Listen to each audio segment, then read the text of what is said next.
Let's talk money.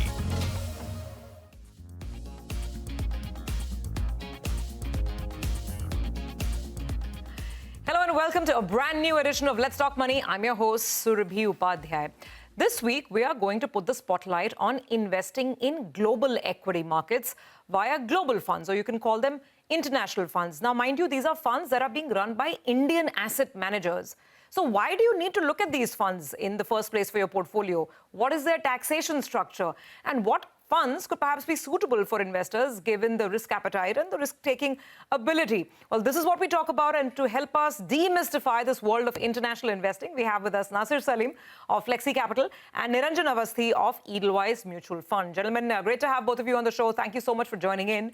And I thought perhaps it's an apt time, right? Because I don't think we've seen so much of volatility in the Indian market, in the international market. The headlines are changing by the minute. And you realize that perhaps for an involved investor, it might make sense to have some exposure to shores that go beyond India as well. So let's get your opening thoughts. And Niranjan, you folks at Edelweiss have so many of these global funds, from China to US tech to I think even Europe, right? Yeah. Why should one go global? Yeah. First of all, thanks, Surabhi, for having me. Broadly, over the last 2-3 years, we have seen huge traction for investing globally. And especially in last 1 or 2 years, when we have seen global markets, Indian markets going through volatile times, it is very, very important to study this category and take exposure. 2-3 reasons, One, if you see last 10 years, India has been amongst the top 3 performing markets, maybe 3 to 4 times. US has been there 6 times and China has been 2 times. Now, if you want these winning markets to be in your portfolio, you need to invest beyond India. And if you have them, it's basically easier to navigate, cycles in the market. The second is, if you see India as a market cap, contributes maybe 3 to 4% in the MSCI World Index. It's broadly 3-4%. US, on the other hand, is roughly around 65 to 70%. China is around 14-18%. Now, if you look at a portfolio, you can't ignore a large cap in your portfolio, right? From a market perspective, these are large cap names, or these are large cap nations out there which you need to have in your portfolio. Second, if you see the top 100 market cap companies in the world, 50 plus are from US. Only 2 are from India, and maybe 16 are from China. Now, again, you can't ignore these, heavyweights, big global companies. And for all these, you need to invest globally. Last, but very important, you need to build some dollar assets. If you see our INR against dollar over the last 30 years, it has depreciated every year by 3 to 4%. In last 10 years, US S&P 500, if you see, has given somewhere around 12.75% returns, whereas in INR terms, it has given 16%. So 3.25% return just adding up just because of INR depreciation. Yeah, so these 3 are very, very important reason why you should have some exposure to global. Oh, I can't argue against any of those 3 points. They seem perfectly logical, actually. Let me ask Nasser as well. Nasser, your thoughts. And the thing is that now that everybody has access to information, typically it ends up being a bit of fad investing. When the NASDAQ is going up, you see people want to invest in NASDAQ and they want to invest in NVIDIA. When suddenly there is a boom in China or some stimulus in China, everybody starts talking about China. But there has to be better reason and scientific logic behind looking at global funds, right? What would you say? Good morning. Thank you once again for having me back on your show, Surabhi. Always a pleasure. So, great question again there. I think, there are multiple reasons why global funds need to be part of your portfolio. And I think it stems from the very fact that, the decision starting from the basics of core and satellite, I think that is something which, is one of the main constructs and the reasons for one holding global funds. But I think broadly 4 broad reasons, So the number 1 is geographical diversification. I think, lowers dependency on India-specific macro cycles, politics and weather-linked risks. So that's one major reason. The other one is access to sectors absent in India. For example, very thin that are only available in India. World-class tech platforms, you've seen FANGs of the world, semiconductor majors, global healthcare, innovators, luxury brands would be, some of these are not available in India to Indian investors. Third, I think, one of the very important factors, while, index and indices keep changing, I think currency hedge is a very, very important factor which needs to be kind of factored in. The INR has depreciated over 3 to 4% per annum versus the USD. over the last decade or so. Foreign assets priced in USD act as a natural hedge survey for long-term rupee obligations, such as overseas education for children, for example. Then there is the entire valuation and cycle, which you just mentioned. US-China bear phases often coincide with rich valuations at home. And owning both of those markets kind of smooth the ride. And our view is that, for example, the 2025 market note recommends that one should, in current times when we spoke about, at least 10 to 15% allocation should be to international funds for precisely these main reasons. Oh, okay. So 10 to 15% allocation, that's fairly sizable that Nasser is talking about. But Niranjan, let me ask you the same question. We want to do this scientifically for long-term wealth creation, right? In and out, timing the market, knowing that, okay, China is bouncing in the next 3 months, China will do better than India, and then buying a fund, getting out of it. That I think requires some next level rocket science, market predicting ability. Yeah. Now, we don't want to talk about that because not everybody might have that. True. Then how can you benefit? And over longer periods, what is the kind of wealth generation that these international funds have given investors? Right. So broadly, it should be satellite portion of your portfolio, but this satellite portion also needs to be invested in a strategic way, right? Now, Nasir mentioned that 5 to 10% or maybe 10 to 20%, depending on which way you are looking at your portfolio. Yeah. For most beginners, maybe 5 to 10% is a good starter to get into these funds. Okay. Strategically, if you want to invest structurally, what you need to see is 3 things. One is go for countries which complements India, which are large. Like US definitely is one country where you cannot ignore to have in your portfolio. It's growing. Most innovative companies are coming from US. The market size is huge. That is one. Second is also look for a region, if at all, which again has maybe lower correlation with India. Okay. Again, US comes up first because it has probably 0.3, 0.25 correlation with Indian markets, which means when Indian markets aren't doing well, probably US markets along with currency depreciation will add to your portfolios and improve your risk adjusted returns. So strategically select these kind of countries, go for plain vanilla index funds or diversified funds in these countries, and go for maybe SIP and long-term allocation. There are people who want to do it tactically, as you mentioned, forget about US or China. Even in India, it's very difficult to tactically get in and get out. Yeah. But if you still want to do it, maybe spot a market which is trading at lower valuation, take that contrarian bet. Maybe China, for instance, last year we gave that call. China was trading at less than 10 forward P. Yep. From there, it's up almost 30-40%. Yeah. Even today, amongst the top countries or top markets, China is still very cheap. It's below their long-term average in terms of forward P. So China kind of market can be a contrarian market. But again, it's very, very difficult. As you mentioned, you need to time it well. So for most investors, go for a strategic allocation, select a country like US or even maybe China for long-term allocation. These are 2 superpowers we already have. Go for SIP, simple 5 to 10% allocation. I think so you should be done. Since we're on the subject, Nasser, I have to ask you as well.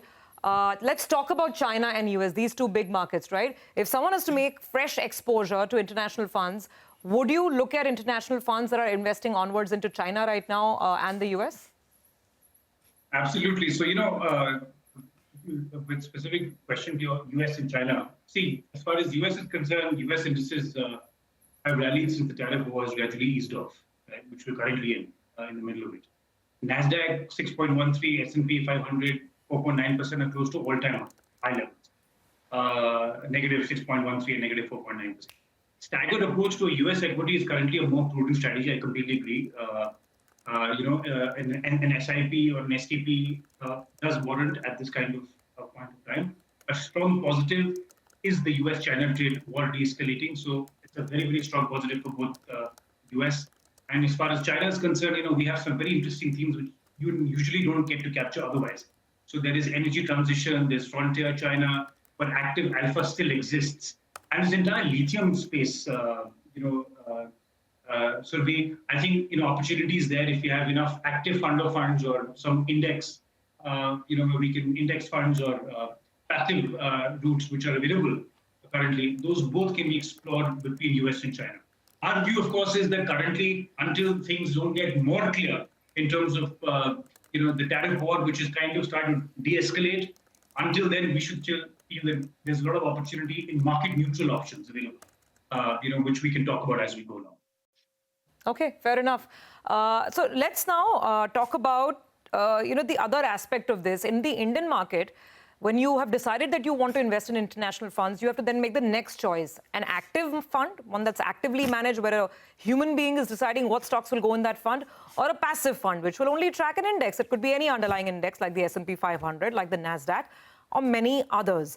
Nasser, I know you've done a lot of homework on sort of looking at the buckets and what is available in the market. So tell us, how many funds are there? How many are active? How many are passive? Where are the AUMs greater?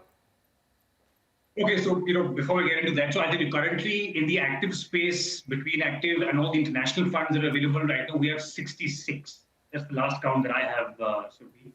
And out of those, again, we need to check which ones are open currently for subscription for investors. I believe the Edelweiss are all open and available at the moment.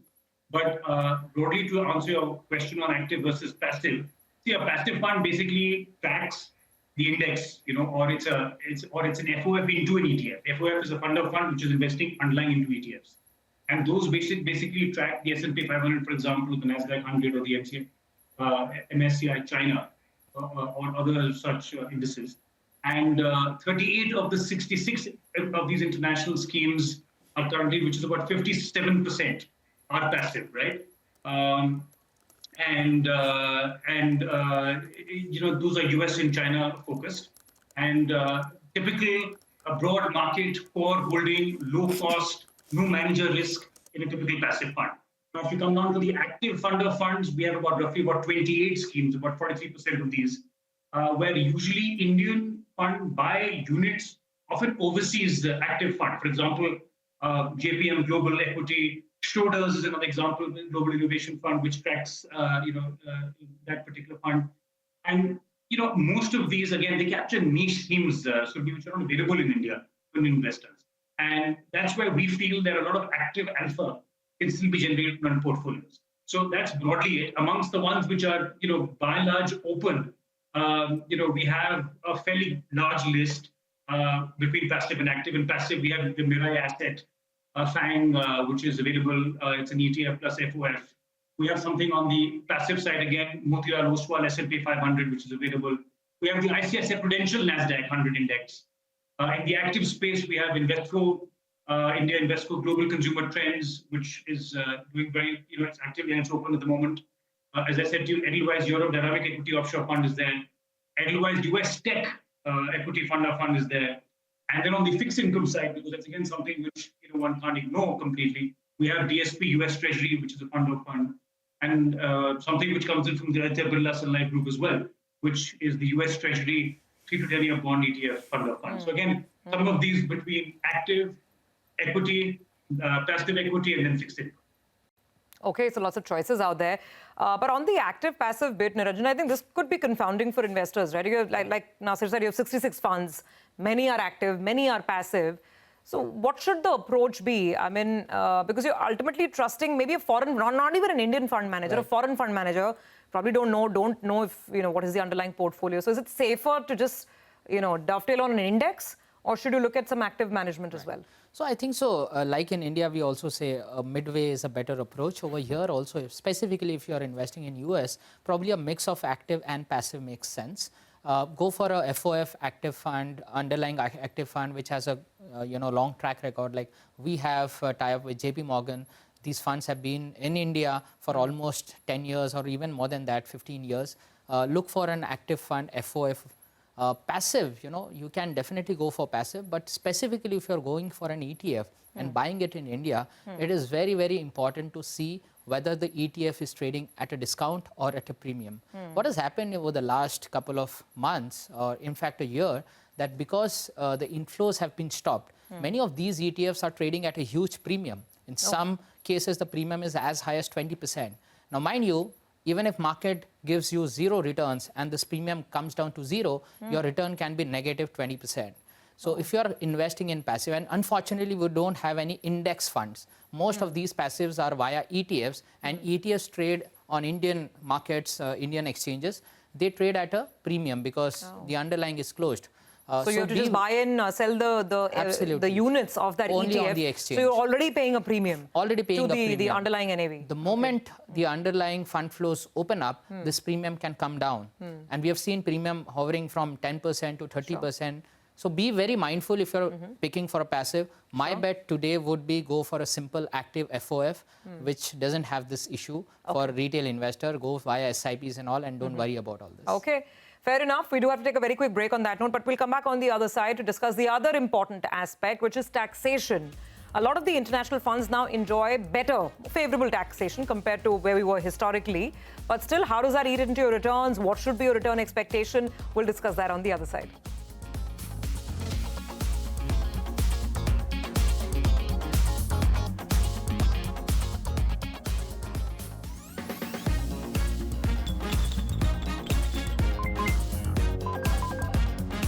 Let's talk money. Welcome back. This week we are discussing how you can take advantage of global equities, international equities, via the Indian mutual fund route. And as we've discussed, lots of options. There are actively managed funds, there are passive funds, but we need to understand the technicalities of that investment now. One thing that we must keep in mind is the best part is that we have to invest in Indian rupees. We don't have to take the pain of the whole exchange rate, whether it's China, US, or any other market that you're investing in. But then there is tax, Niranjan, and we need to understand how taxation is arrived at, because there's capital gains, there could be dividends that companies are giving, or any other formats of taxes. There's TCS otherwise when you're remitting money overseas. Right. So I don't know, just explain all the tax layers to us. Right. So broadly, you have two routes to invest outside India today. One is LRS route, one is mutual fund route. Let's talk about mutual fund route. It's very simple. You invest in an FOF or an ETF. Any capital gains after 2 years is taxed at 12.5%. Anything before that is short-term capital gain as per your tax slab. Dividends, whichever you get from these funds, are taxed as per your tax slab, like any other mutual fund. That's very, very simple. Now, these funds investing in maybe US funds and all, they may attract some withholding tax depending on which jurisdiction they invest, but you don't need to worry about because everything is built in the NAV.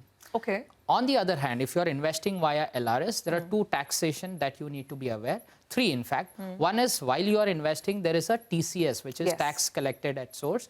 There is a 20% TCS if you're investing about 10 lakh in any, whether it is US or China. That is through the direct. If you're directly going to buy stocks, send your money overseas through LRS, then you need to pay this TCS. This tax. When you invest, and if these companies pay you dividend, there is a withholding tax.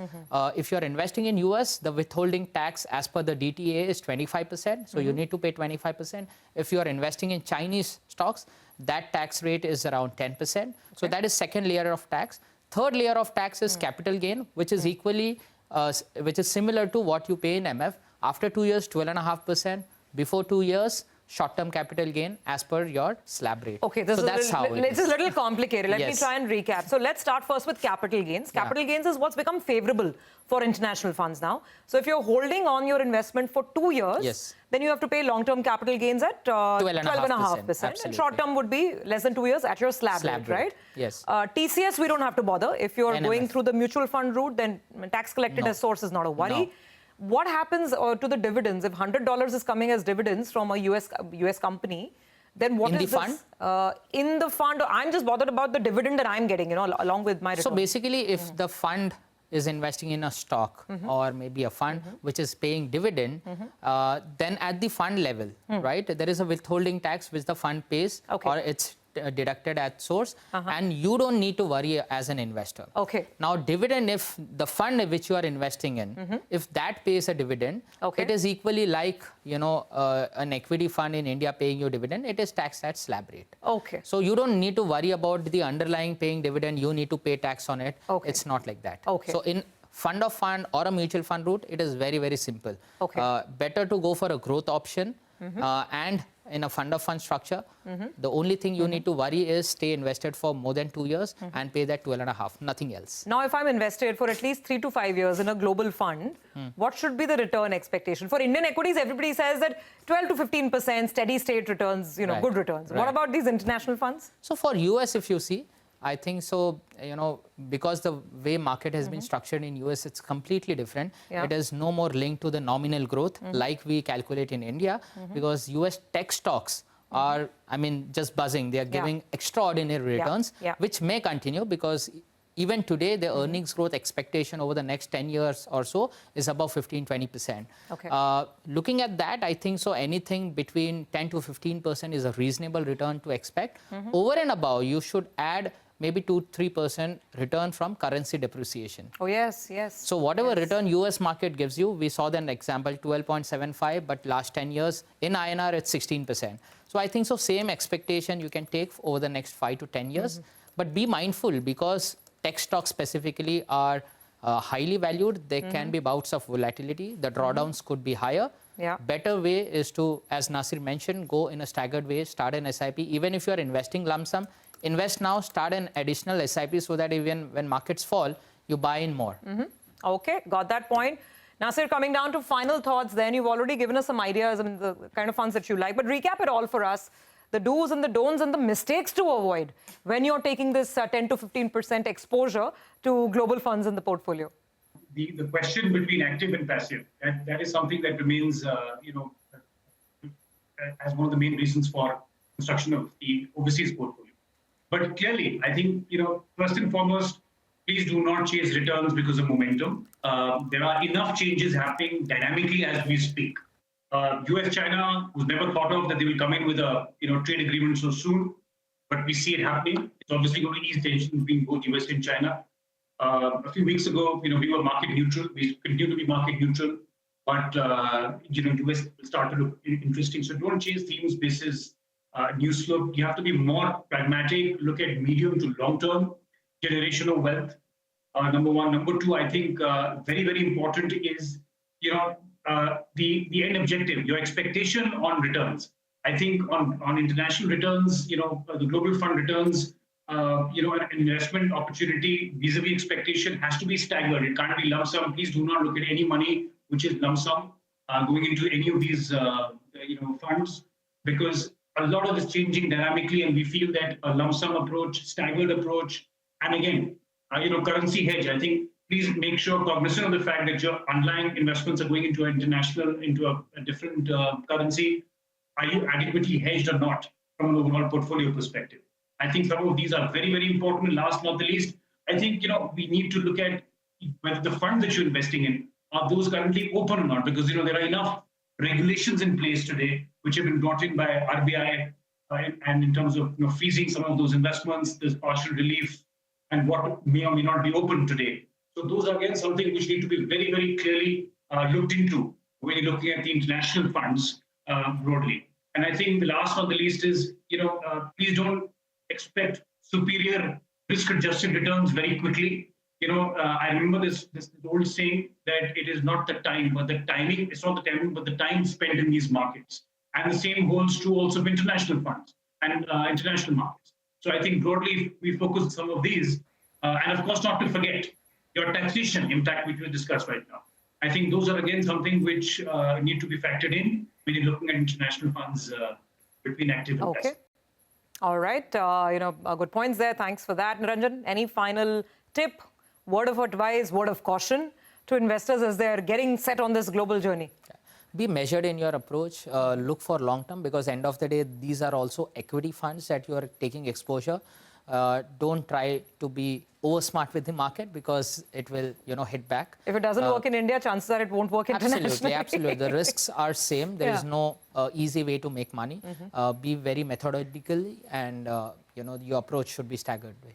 Okay. All right, gentlemen, thank you so much. Niranjan as well as Nasir, thank you for joining in and giving us a nice sort of bird's eye view on the whole, piece of international funds. Plenty of choices. And now, as you know, a lot of the funds are opened up in India. At least partially they're open. So you have some choices. You can go out, do your homework, and then decide if you want to invest or not. Thank you very much for joining in. It's a wrap on this edition of Let's Talk Money. We'll see you again with another theme next week.